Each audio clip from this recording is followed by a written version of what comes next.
Hello दोस्तों, आज हम क्लास 12th सब्जेक्ट केमिस्ट्री में एक यूपी बोर्ड में डायरेक्ट क्वेश्चन आता है। प्रयोगशाला में ईथर बनाने की विधि का वर्णन करें और निम्न से समीकरण दीजिए।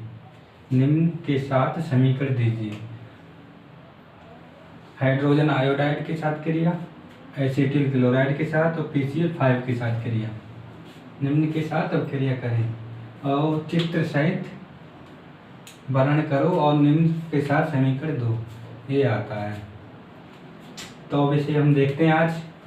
और हर साल बहुत इम्पोर्टेंट क्वेश्चन है ये, प्रयोगशाला में ईथर गैस बनाने के विधि का वर्णन करें, बहुत आता है, इम्पोर्टेंट है, हर साल फंसता है ये क्वेश्चन।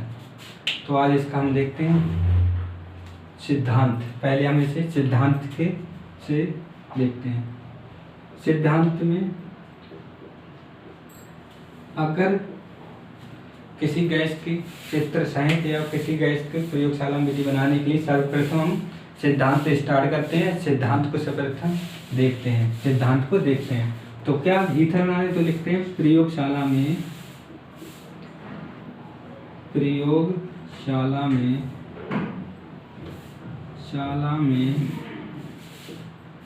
ईथर गैस बनाने के लिए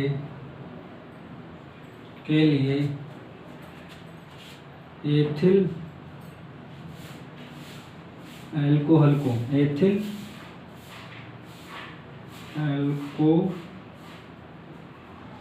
यहाँ पर नहीं आएगा,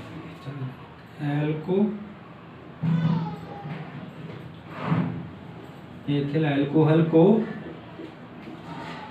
H2SO4 की उपस्थिति में क्रिया कराते हैं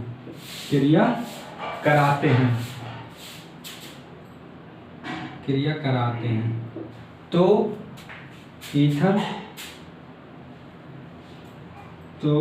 ईथर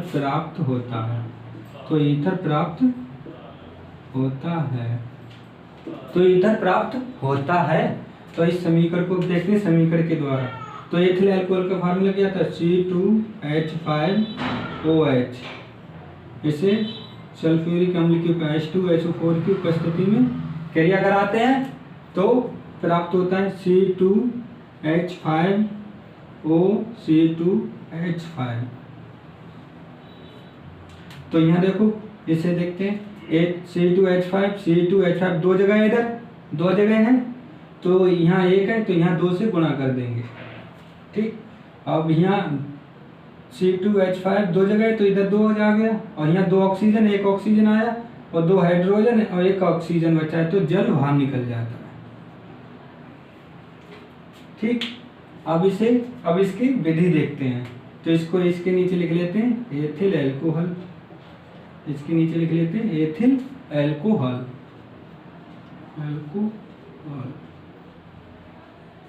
इसके नीचे ईथर। कौन सा ईथर है, डाई एथिल ईथर। तो ऐसे लिख सकते हैं डाई एथिल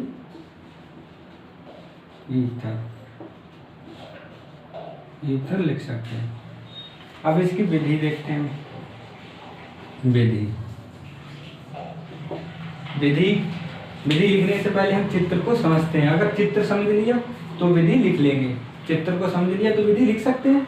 तो क्या लिखेंगे, प्रयोगशाला में ईथर बनाने के लिए हम एक गोलपेंदी फ्लास्क का प्रयोग करते हैं। अब इस फ्लास्क में H2SO सल्फ्यूरिक अम्ल और एथिल अल्कोहल का मिक्सचर डाल देते हैं और निकास नली और कार्क की सहायता से इसमें एक निकास नली लगा देते हैं और एक टिप बिंदु लगा देते हैं, और निकास नली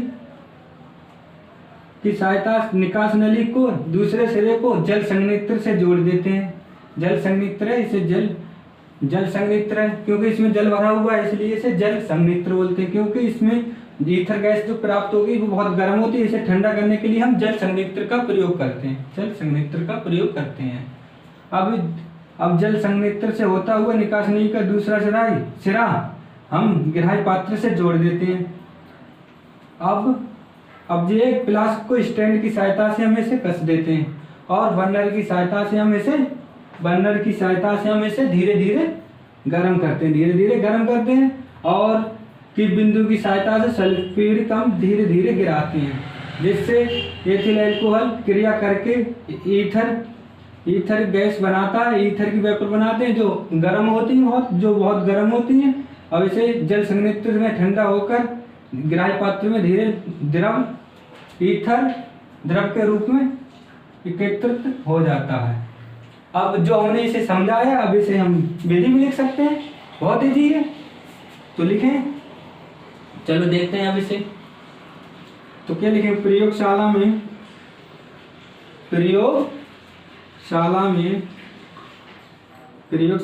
ईथर गैस बनाने के लिए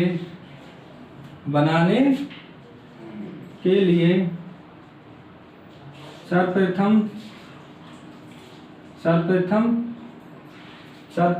एक गोल पेंदी फ्लास्क का प्रयोग करते हैं।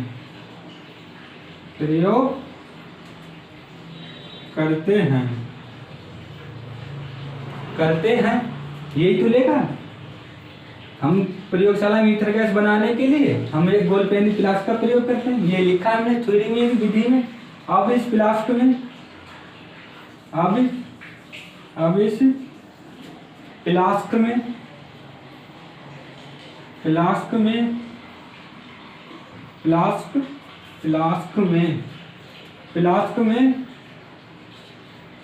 C2H5OH सल्फ्यूरिक अम्ल तथा C2H5OH एथिल अल्कोहल तथा H2SO4 के मिश्रण को डाल देते हैं।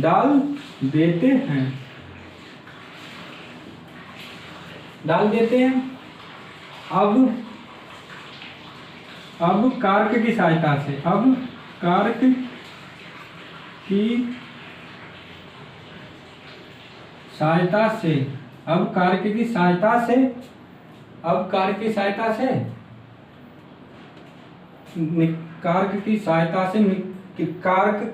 सहायता से निकास नली को लगा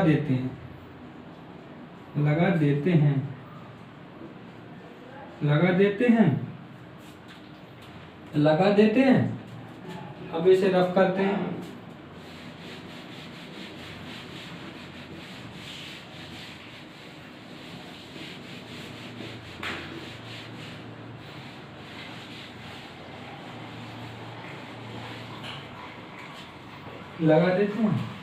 अब भाग लेते हैं। अब इस फ्लास्क में इस फ्लास्क में एक की बिंदु लगा देते हैं और स्टैंड की सहायता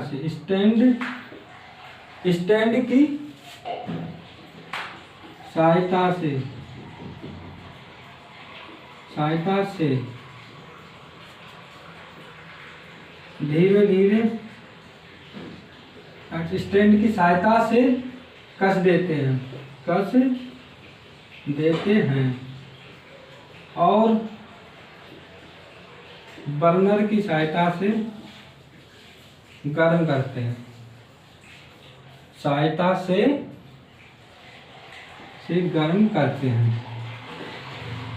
गर्म करते हैं जिससे ईथर की वाष्प निकास नली से होती हुई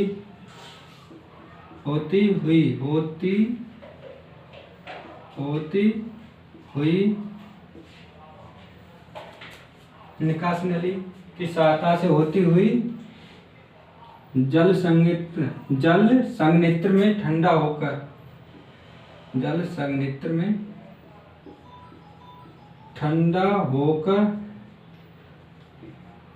होकर ईथर ग्राही पात्र में एकत्र हो जाता है जिससे हमें ईथर प्राप्त होता है। अगर तुमने इस डायग्राम को समझ लिया तो विधि आराम से लिख सकते हो। विधि में कोई वो नहीं होता है। भौतिक गुण लिखते हैं इसके, फिजिकल प्रॉपर्टी, भौतिक गुण। ये जल में यह रंगहीन गंधहीन वाला द्रव है, तो ये लिख सकते हैं एक पॉइंट, यह रंगहीन गंधहीन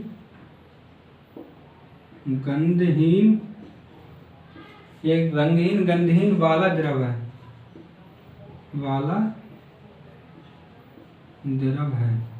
नंबर 2, जल में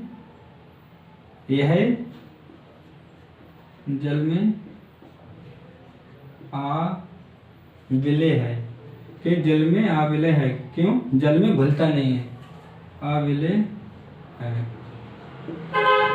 बस दो भौतिक गुण इसके बहुत है, दो भौतिक गुण में लिख सकते हो, लिख भी नहीं सकते हो, कोई एक कंपलसरी नहीं। अब रासायनिक गुण, इसकी हेडिंग है, मेन होता है रासायनिक गुण, जिससे ये रासायनिक गुण इसका होता है मेन रासायनिक गुण। तो पहली हेडिंग रहेगी HI, हाइड्रोजन आयोडाइड से क्रिया, आयोडाइड HI से क्रिया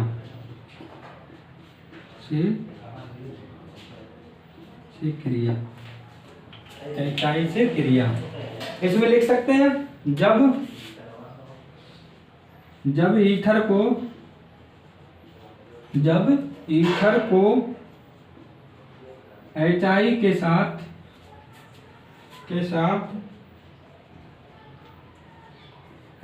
के साथ गर्म करते हैं तो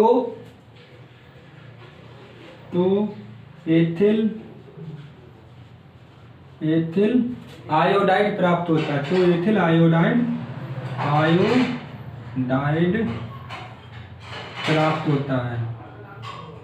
प्राप्त होता है और जल बाहर निकल जाता है,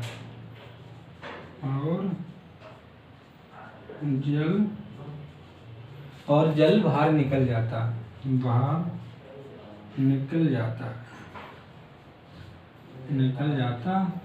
है। आप समीकरण के द्वारा इसे समझते हैं सब क्रिया को। चलो देखते हैं। C2H5O C2H5O die ethyl ether का हो गया फार्मूला। अब इसे HI के साथ कराते हैं, HI तो प्राप्त होता है ethyl iodide C2H5I, ethyl iodide H2O बाहर निकल जाए। अब देखो कुछ नहीं, यहाँ से ऐसे करके समझना इसमें, तो 2 निकल गया तो 2HI, यहाँ से C2H5 और यहाँ से I निकल गए। और यहाँ 2 से इसमें इसलिए 2 से गुणा किए क्योंकि यहाँ 2 है, तो इसलिए इसमें C2H5 में 2 से गुणा करते। अब I यहाँ 1 है, यहाँ 2 है, तो 2 से इसमें कर दो गुणा, और बैलेंस है। अब इसे हम कर दे रहे हैं, समझाने के लिए बता दिया। ठीक है, प्राप्त हो गया। अब दूसरा ले, और इसकी एक समीकरण देखते हैं, और है दो।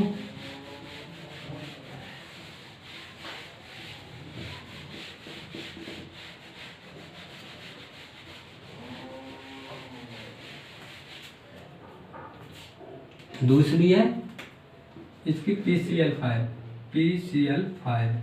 से क्रिया फास्फोरस पेंटाक्लोराइड। पी को बोलते हैं फास्फोरस, सी को बोलते हैं क्लोराइड, अब 5 है तो पेंटा, फास्फोरस पेंटाक्लोराइड से क्रिया तो लिखेंगे जब ईथर को PCl5 के साथ, जब ईथर को PCl5 के साथ गर्म करते हैं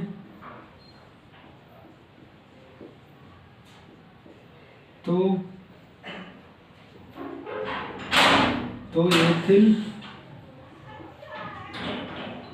एथिल क्लोराइड प्राप्त होता है,